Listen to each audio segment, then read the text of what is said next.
Hello there, Star Wars fans. I'm Some Guy. Welcome to my YouTube channel.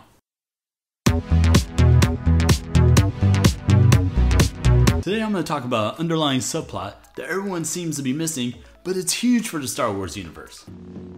For over 1,000 generations, the Jedi Knights were the guardians of peace and justice in the Old Republic. Before the Dark Times. Before the Empire. Now, if you want some of the best Star Wars news and theories, make sure you blast that subscribe button like the Death Star blasting Alderaan.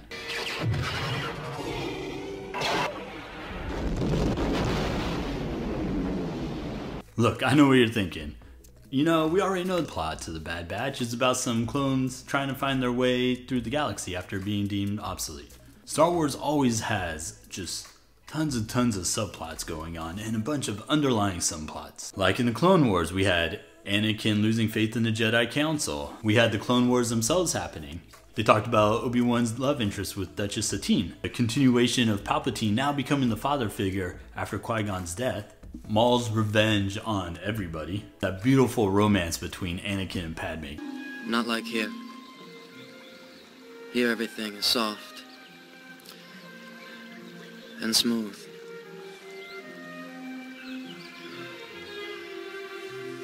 Here's a couple of the subplots for Rebels. An orphan looking for his parents. Jedi trying to find their place in the Imperial era. The world between worlds and that crazy story. We have the relationship between master and apprentice on both sides of the Force. I mean, with Filoni leading the animation and story, you can't go wrong. This guy has been trained by Lucas himself. The Bad Batch is going to have the initial theme of clones trying to find their way after being deemed obsolete by the Empire. The thing we do not know is how long did it take for the clones to get replaced and the Empire start using stormtroopers. So the Bad Batch is going to take place 19 years before A New Hope and 14 years before Rebels. And I'm hoping this story takes place right during Operation Nightfall. Now, Operation Nightfall is when Darth Vader brings Vader's fist and they take over the temple. And by take over the temple, I mean slaughter all the Jedi.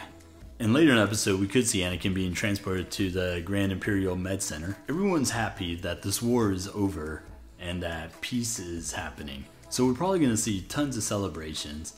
In Legacy, we had Masumada leading celebrations down the streets of Coruscant. Everyone just thought the Jedi were warmongers and just hungry for power, and this was all caused by the manipulation of the Sith. I think it's going to be awesome just to be able to explore this era again. We just don't have a lot of information.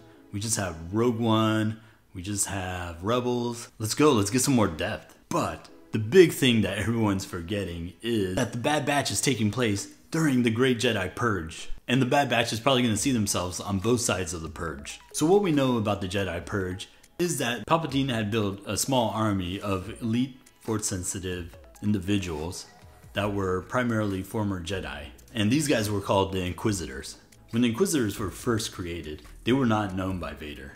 And only once he did find out about it, Palpatine was like, hey, you're leading these guys now. What the Inquisitors were tasked to do was to find any Force-sensitive individuals or Jedi and either try to get them to join the Empire or destroy them. And the reason why Emperor Palpatine wanted them to find Force-sensitive individuals was to avoid having a new Jedi created and to continue building up the Inquisitors. So per canon, there was only about 200 Jedi left in the galaxy after Operation Nightfall. And a lot of these guys had nothing to do with the Jedi Order anymore. Let me take you to this next subplot. And this is what really people haven't been talking about, and this is what really gets me excited. We are going to see the rise of Darth Vader.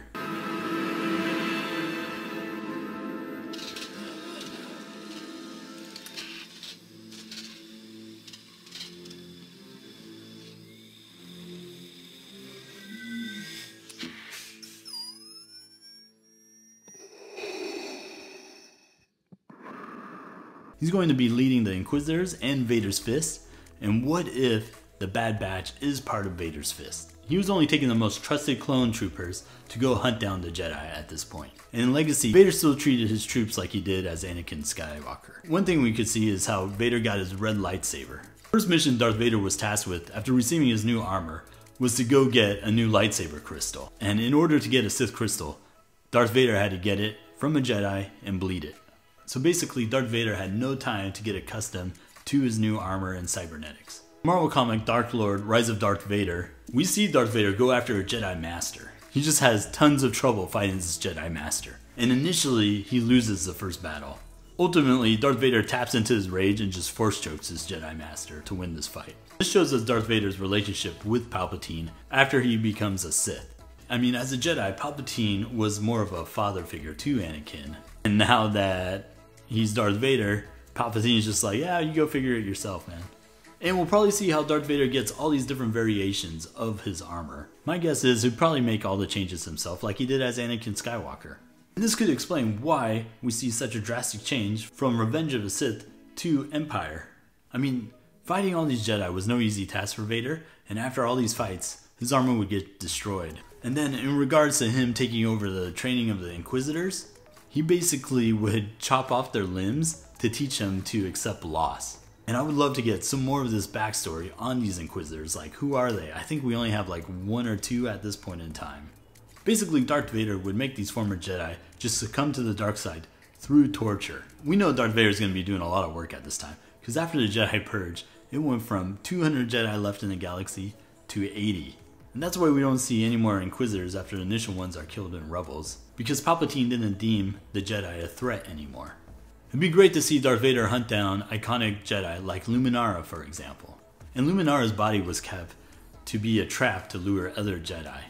And telling Darth Vader's story, we are also probably going to get tons and tons of Sith lore. Because at this point, Darth Vader is just completely lost to the dark side after the loss of Padme. And he's just trying to find as much knowledge as possible. He's hunting holocrons across the galaxy. An awesome example of this would be Vader Immortal. You see Darth Vader hunting for a Sith object that'll bring Padme back to life. And he's doing this all on Mustafar because he thinks Padme's Force essence is still there, because he believes that's where she was last alive. And I'm just so excited to see that Darth Vader we see in Rogue One, the one that's just lost in pain and struggle, and is just the ultimate villain. Now if you want some of the best Star Wars news and theories on YouTube, make sure you smash that subscribe button. Everyone stay safe, and may the Force be with you.